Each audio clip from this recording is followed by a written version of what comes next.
जातिगत जनगणना ये इतिहास का सबसे बड़ा निर्णय होने वाला है।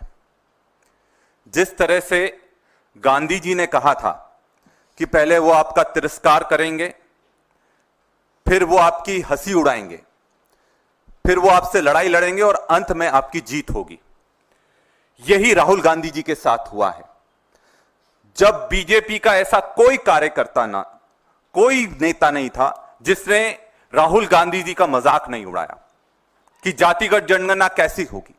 जब राहुल गांधी जी ने संसद में खड़े होकर चैलेंज करा कि हम जातिगत जनगणना करवा कर रहेंगे, तब भी बीजेपी के नेताओं ने उनका मजाक उड़ाया, यहां तक कि उनकी जाति पर भी सवाल उठाए। जब अनुराग ठाकुर जी ये बोलते हैं कि आपकी जाति क्या है, और जो जाति जिसको पता नहीं वो जाति की बात करता है, तो यह साफ है कि बीजेपी की और मोदी की जो मानसिकता है वो कभी भी जातिगत जनगणना के साथ नहीं रही। और ये जो यू टर्न हुआ है, ये जबरदस्त यू टर्न मोदी जी ने लिया है। पहले मोदी जी खुद कहते हैं कि सिर्फ 4 जातियां होती हैं, जिसमें युवा, महिला, किसान और गरीब। आज वो ये कह रहे हैं कि बाकी जातियां भी हैं। ये मोदी जी ने ही कहा था कि जो भी जातिगत जनगणना की बात करता है वो अर्बन नक्सल ख्याल है। यह भी मोदी जी का ही कहना था कि जो जाति की बात करता है वो पाप है। तो क्या हो गया कि इतना बड़ा यू टर्न हो गया। इनके बड़े बड़े नेता, चाहे नितिन गडकरी जी हो, जो कहते हैं कि जो करेगा जाति की बात उसको पड़ेगी लात, चाहे योगी जी हो, जो कहते हैं कि बटेंगे तो कटेंगे। तो हकीकत यह है कि इनको कहीं ना कहीं यह लग गया कि जातिगत जनगणना सबसे बड़ी इस देश की क्रांति है, और अब यह क्रांति रुकने नहीं वाली है।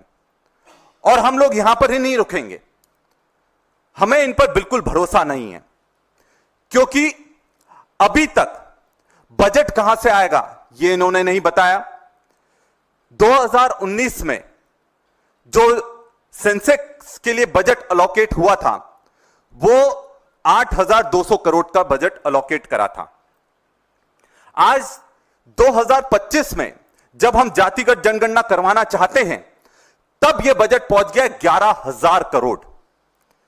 और 2025-2026 में सरकार ने सिर्फ जनगणना के लिए 575 करोड़ का बजट रखा है।